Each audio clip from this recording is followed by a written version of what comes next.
Alhamdulillah, alhamdulillahi rabbil alamin, nahmaduhu wa nasta'inuhu wa nastaghfiruh, wa na'udzu billahi min syururi anfusina min sayyiati a'malina, man yahdihillahu fala mudilla lahu wa man yudlilhu fala hadiya lahu.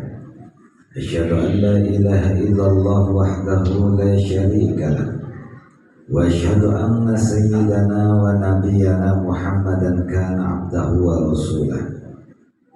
Allahumma salli wa sallim wa karrim wa barik ala sayyidina Muhammad wa ala alihi wa azwajihi wa dhurriyyatihi wa ahli baitihi wa ashabihi ajma'in ila yaumil qiyamah.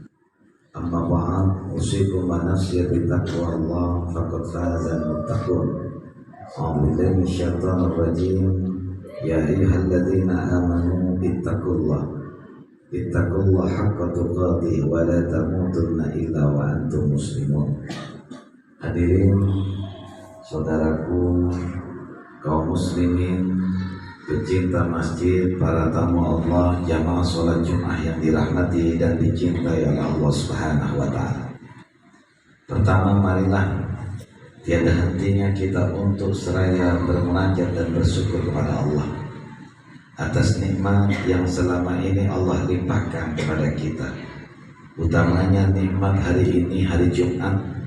Allah jalankan kaki kita, Allah dorongkan hati kita untuk berniat menuju ke rumah Allah. Yang beraktivitas di kantor, kita hentikan sejenak. Yang berdagang di toko ataupun di pasar, kita tutup sejenak. Yang mengajar juga kita hentikan sejenak.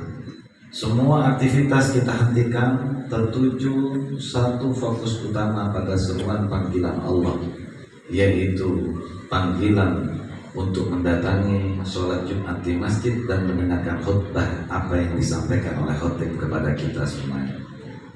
Tentunya nikmat yang Allah anugerahkan kepada kita hingga kita mampu melangkahkan kaki sampai di dalam masjid ini. Kita justru mengantarkan diri kita untuk menjadi hamba yang beriman, karena Allah berfirman, ya ayyuhalladzina amanu, hai orang-orang yang beriman, idza nudiya lis-sholati min yaumil jumu'ah, ketika dikumandangkan adzan, dipanggil untuk melaksanakan ibadah sholat Jumat, dzarul bai', maka tinggalkan transaksi duniawi.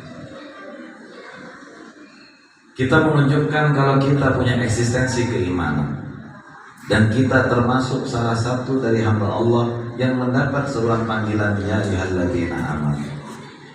Untuk itu perbanyaklah kita bersyukur dengan cara mengingat nikmat Allah yang Allah titipkan dari tadi pagi hingga detik ini. Dengan mengingat nikmat tersebut, maka mudah lidah kita untuk seraya mengucapkan alhamdulillah, dan muncul pengakuan dalam hati kita, kalau tidak ada izin dari Allah, kita tidak bisa melakukan hal yang sedemikian ini. Saudaraku jamaah sholat Jumat yang dimuliakan oleh Allah, hakikat mensyukuri nikmat akan menghantarkan kita menjadi hamba yang bertakwa. Untuk itu seringkali Allah berfirman, ittaqullah, bertakwalah kalian semua kepada Allah. Bagaimana cara bertakwa itu? Yaitu kita menggunakan nikmat Allah dalam rangka mentaati perintahnya, agar dengan nikmat yang Allah titipkan kepada kita, Allah menjadi ridha kepada kita. Dan kita yang menerima nikmat, justru nikmat itu kita gunakan untuk meninggalkan apa yang dilarangnya. Maka hakikat syukur itu secara otomatis akan menghantarkan kita menjadi hamba yang taat perintah dan mampu meninggalkan larangan. Sehingga dengan syukur kita akan menjadi hamba yang merasakan hakikat ketakwaan yang sebenarnya. Untuk itu jamaah hadirin sholat Jumat yang dimuliakan oleh Allah, masuk pada bulan Januari ini, tegakkan ketakwaan kita, tingkatkan kedalaman ketakwaan kita kepada Allah Subhanahu wa ta'ala.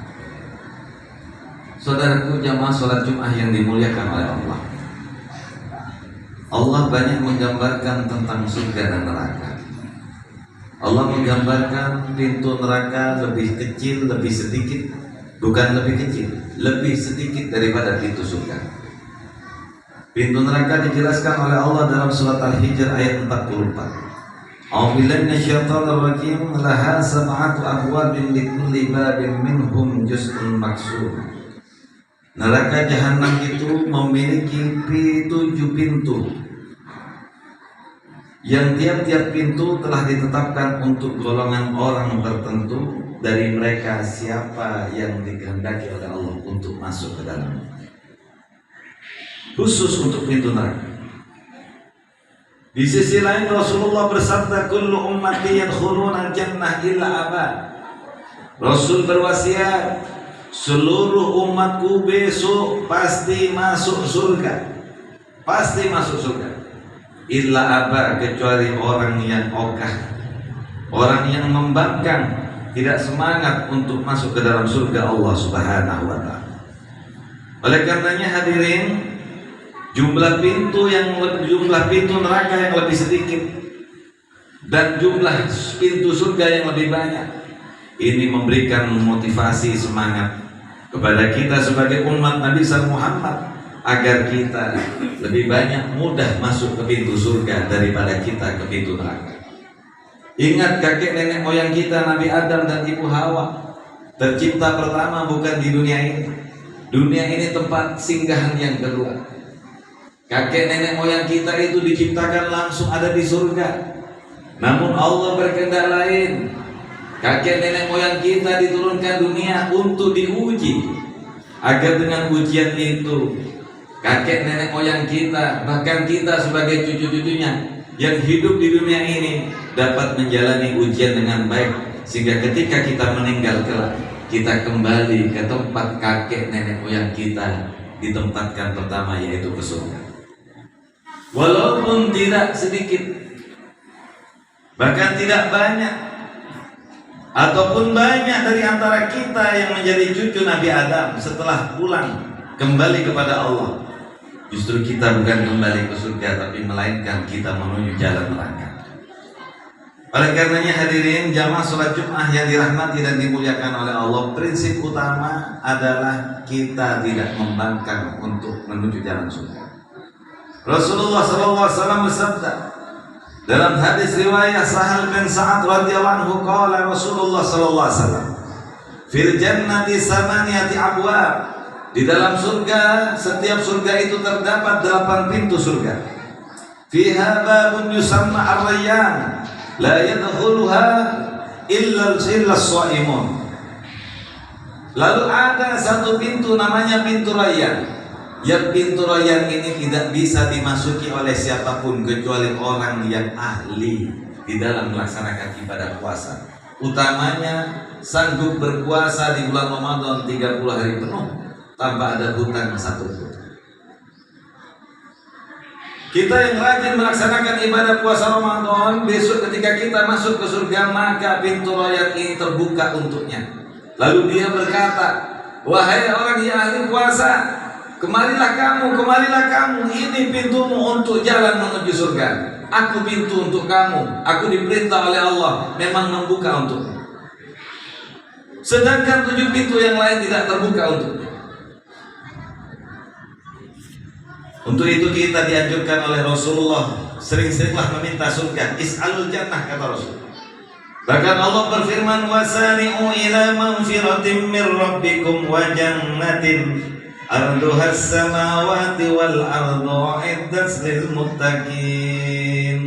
Bersegeralah engkau memohon ampunan kepada Allah, dan bersegeralah kalian menuju ke surga Allah yang luasnya seluas langit dan bumi, dan surga itu hanya disediakan untuk hamba yang bertakwa kepada Allah. Bahkan setiap sholat fardu kita senantiasa berdoa, Allahumma ajirna minan nar, Allahumma ajirna minan nar, Allahumma ajirna minan nar. Ya Allah, jauhkanlah, lindungilah aku dari siksa api neraka ya Allah. Allahumma antas salam wa minkas salam wa ilaika ya'udus salam wa hayyina rabbana bis salam wa adkhilnal jannata daras salam. Ya Allah, selepas salat fardu ini ya Allah, masukkan hambamu ini ya Allah ke surgamu, namanya surga Darussalam. Ada 7 surga. Tingkatan pertama namanya surga Firdaus. Di bawah surga Firdaus ada lagi namanya surga Aden. Lalu di tingkatan ketiga yang lebih rendah lagi namanya surga Darul Qarar. Ada lagi di tingkatan keempat namanya surga Ma'wa. Di bawahnya lagi di tingkatan kelima ada namanya surga Naim. Di urutan ke-6 yaitu surga Darussalam yang seringkali kita minta setelah sholat fardu. Baru surga terakhir namanya Jannatul Khuldi, yaitu surga khuldi. Setiap masing-masing surga kata Rasulullah terdapat 8 pintu. Lalu apa saja para hadirin jamaah sholat Jumat 8 pintu tersebut? Yang pertama babus sholat, pintu sholat. Setiap kita umat Rasulullah yang rajin sholat Jumat, bukan sholat musiman setiap tahun sekali, yang mampu menjaga sholat duhur, asar, maghrib, isya, subuh, syukur-syukur kita masih istiqomah dengan sholat sunnah qobliyah, masih syukur-syukur rajin sholat sunnah tahiyatul masjid, di waktu pagi masih menambah sholat duha, di waktu malam kita masih menambah sholat tahajud. Kita yang rajin sholat meskipun tidak menambah sunnah, asalkan yang wajib sudah diperhatikan dan dijaga, besok kalau kita meninggal maka pintu sholat yang terbuka untuk kita, pintu sholat di surga berkata, hei umat Rasulullah yang rajin sholat, mari masuklah kamu kemari, pintu yang lain tak akan pernah terbuka untukmu, marilah, pintu ini jalan menuju surga. Yang kedua ada lagi namanya babul jihad. Siapapun orang yang meninggal syahid, orang yang berangkat kerja lalu kecelakaan meninggal dia syahid, orang yang ngecor dia naik tangga lalu jatuh meninggal dia syahid, orang yang meninggal karena sakit perut dia syahid, orang yang meninggal karena COVID corona dia syahid. Seorang perempuan yang meninggal di dalam perutnya ada janin dia syahid. Lalu dia melahirkan bayinya selamat, ibunya meninggal, ibunya syahid. Kata ibunya melahirkan masih ada darah nifas, tidak lama kemudian 25 hari setelah melahirkan ibunya meninggal, dia juga syahid. Siapapun yang meninggal syahid, maka pintu jihad ini akan terbuka untuknya, asalkan sakitnya diterima dengan sabar, bukan dikeluhkan. Tapi kalau sakitnya dikeluhkan, maka matinya bukan syahid, alias matinya sangit. Hadirin jamaah sholat Jumat yang dirahmati dan dimuliakan oleh Allah. Ada lagi pintu yang ketiga, yaitu tadi pintu Rayyan, khusus orang berpuasa. Pintu surga yang keempat namanya babus sabar, khusus yang sabar. Orang yang sanggup minal ghaid, mampu menahan amarah, menahan emosi. Orang yang mampu memaafkan kesalahan temannya kalau berselisih tidak pernah lama. Orang seperti ini kalau meninggal besok dibukakan namanya babus sabar. Ada lagi namanya babul haji, khusus orang yang hajinya diterima dan mabrur. Ada lagi babul ilmi, ada orang yang rajin belajar, lalu sebab rajin belajarnya menjadi dirinya alim berilmu. Kalau dia meninggal, khusus pintunya namanya babul ilm. Lalu kata Rasulullah yang terakhir, yang ke-8, ada lagi babul dzikr, khusus pintunya orang yang ahli zikir, ahli istighosah, ahli bermunajat, dia masuk ke pintu 8. Semua ada pintu masing-masing. Ketika masuk ke satu pintu, 7 pintu yang lain tertutup. Akan tetapi Rasulullah memberikan bocoran kepada kita hadirin jamaah sholat Jumat. Ada 5 orang yang masuk surga, dia diperebutkan 8 pintu. Ketika orang ini masuk lewat 8 pintu ini semua berkata, 8 pintu ini semua terbuka. Maukah kita tahu? Agar kita mampu mempersiapkan sebelum Allah menetapkan ajal kita, ketika kita meninggal nanti kita diperebutkan 8 pintu tersebut. Siapakah orang 5 tersebut? 1. Kata Rasulullah, orang yang mampu menyempurnakan wudhunya. Dia sempurnakan membasuh wajah, membasuh tangan. Kalau pakai cincin dia putar-putar cincinnya atau dilepas agar airnya membasahi semua kulit. Orang yang sanggup menyempurnakan wudhu, lalu setelah wudhu dia berdoa, asyhadu an la ilaha illallah wahdahu la syarikalah wa asyhadu anna Muhammadan abduhu wa rasuluh. Allahumma ja'alni minat tawabin wa ja'alni minal mutatahhirin wa ja'alni min ibadikas sholihin. Kalau umat Muhammad tersebut setiap berwudu dia menyempurnakan, selalu berdoa, maka kalau orang itu meninggal, besok orang itu diperebutkan 8 pintu. Pintu jihad, pintu sholat, pintu sabar, pintu haji. Walaupun dia belum pernah haji, pintu haji juga terbuka untuknya. Udhulu ila jannati bi ayyi abwabi syi'ta, kata baginda Rasulullah. Ada lagi golongan kedua. Siapakah golongan kedua? Kalau kita ingin masuk diperebutkan, sempurnakan wudhu kita, hafalkan doa itu dan laksanakan. Siapakah orang yang kedua? Seorang perempuan. Kalau kita sebagai suami mampu mendidik istri mengingatkan sholatnya, bagaimana kata Rasulullah? Idza shallatil mar'atu khamsa, apabila ada seorang perempuan dia mampu menjaga sholat 5 waktu, wa shamat syahraha, lalu dia sanggup berpuasa Ramadan sebulan penuh, walaupun dia mens, setelah mens dia ingatkan untuk mengkodok puasanya. Lalu yang ketiga, wa hafidhat farjaha, selama dia menikah dengan suaminya tidak pernah seumur hidup berzina. Lalu yang keempat, wa ata'at zaujaha, dia tunduk dan patuh pada suaminya.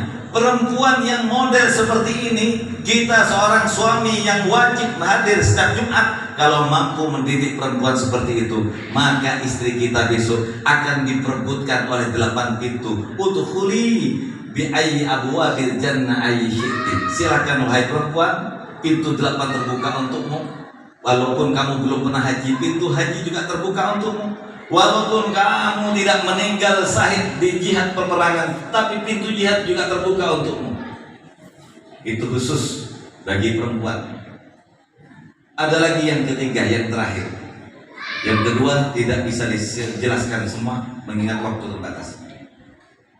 Yang ketiga adalah orang yang punya anak.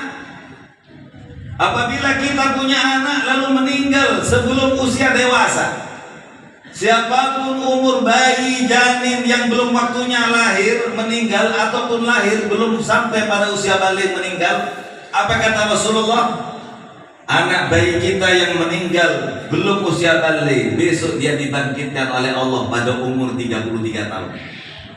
Dia diperebutkan 8 pintu surga. Lalu kata Rasulullah, anak ini disuruh masuk pintu surga. Wahai anak muda, masuklah kamu ke surga. Tidak, malaikat Ridwan, aku tidak mau masuk. Kenapa engkau tidak masuk wahai anak muda? Aku menunggu ayah dan bundaku. Ayah dan bundamu masih ada di neraka, sekarang dibakar, disiksa. Baik malaikat Ridwan, aku tunggu ayah bundaku sampai keluar dari neraka. Khusus anak kita. Tapi dengan catatan, kata Imam Ahmad bin Hanbal, anak kita yang meninggal bisa memberikan syafaat kepada kita, bisa menolong kita kelak di surga kalau dia diakikohi dengan hewan kambing. Kalau anak kita tidak diakikohi dengan hewan kambing, menurut pendapat Imam Ahmad bin Hanbal, anak kita tidak bisa memberikan pertolongan kepada kita. Hadirin jamaah sholat Jumat yang dirahmati dan dimuliakan oleh Allah Subhanahu wa taala. Mudah-mudahan kita tergolong sebagai hamba yang dimudahkan oleh Allah masuk ke 8 pintu surga.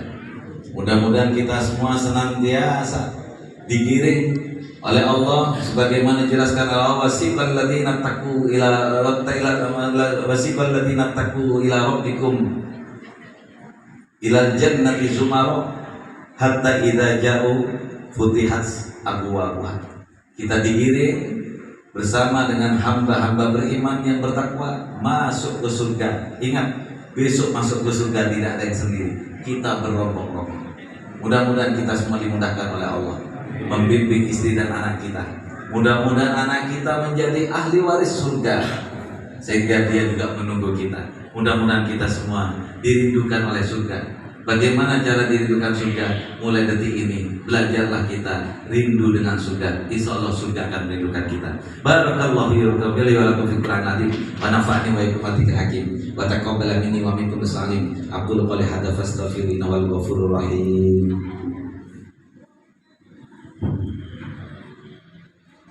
Allahumma salli ala Muhammad. Allahumma salli wa sallim ala sayyidina wa habibina wa syafi'ina wa dhuhrina wa maulana Muhammad.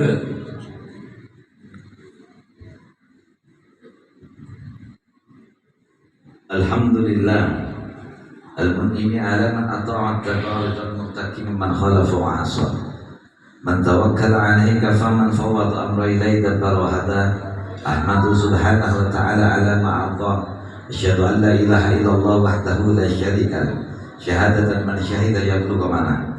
Wa asyhadu anna sayyidana wa nabiyyana Muhammadan abduhu wa rasuluh sayyidu anbiya. Allahumma salli wa sallim wa barik ala sayyidina Muhammad wa ala alihi wa sahbihi wa sallim amma ba'd. Saya tutup khutbah terakhir ini dengan pesan singkat Rasulullah. Rasul memberikan gambaran tentang lebar pintu surga. Rasul bersabda, "Walladzi nafsi Muhammadin biyadihi." Demi zat yang jiwa Nabi Muhammad ada dalam genggaman kekuasaannya. Innama bainal misra'aini an masari'il jannati lakuma baina Makkah wa Hajar wa lakuma baina Makkah wa Busra. Ketahuilah wahai umatku, lebar pintu surga itu jaraknya adalah seperti jarak kota Mekah ke kota Hajar atau kota Mekah dengan kota Busra. Setelah dilacak, ternyata jarak kota Mekah dan kota Busra dengan Google Earth itu jaraknya adalah 1272 km. Maka jarak kusen pintu surga dengan kusen pintu yang lain, kalau diibaratkan di Indonesia, itu 1272 km, sama dengan jarak dari kota Denpasar sampai ke Jakarta. Itu lebarnya pintu surga. Makanya kita bisa membayangkan pintu tersebut. Mudah-mudahan kalau kita sudah bisa membayangkan lebar pintu tersebut, kita dimudahkan oleh Allah masuk ke dalamnya. Amma ba'du fa ya hannas ittaqullaha haqqa taqwa wa alamu anna Allah subhanahu wa ta'ala shalla ala nabi qadima wa amarna bi dzalika irsyada lana wa tamima wa lam wa qala ta'ala wa lam yazal qailan alima. A'udzu billahi minasyaitonir rajim. Inna Allaha wa malaikatahu yusholluna 'alan nabi. Ya ayyuhalladzina amanu shallu 'alaihi wa sallimu taslima. Allahumma shalli wa sallim wa barik 'alaihi wa 'ala alihi wa sahbihi. Allahumma salli ala sayyidina Muhammad wa ala ali sayyidina Muhammad kama shallaita ala sayyidina Ibrahim wa ala ali sayyidina Ibrahim wa barik ala sayyidina Muhammad wa ala ali sayyidina Muhammad kama barakta ala sayyidina Ibrahim wa ala ali sayyidina Ibrahim bil alamin innaka Hamidum Majid. Amin. Allahumma ighfir lil mu'minina wal mu'minat wal muslimin wal muslimat الأحياء منهم والأموات وضعف لهم الحسنات وكفر عنهم السيئات وارزقهم من الأرزاق الطيبة. اللهم اشف عنا البلاء والغلاء والوباء والفحشاء والمنكر والبغي والشدائد والمحن ما ظهر منها وما بطن من بلدنا إندونيسيا خاصة ومن بلدان المسلمين عامة إنك على كل شيء قدير. ربنا آتنا في الدنيا حسنة وفي الآخرة حسنة وقنا عذاب النار. عباد الله إن الله يأمر بالعدل والإحسان وإيتاء ذي القربى وينهى عن الفحشاء والمنكر والبغي يعظكم لعلكم تذكرون واشكروا على نعمه يزدكم ولذكر الله أكبر. أقيم الصلاة. الله أكبر.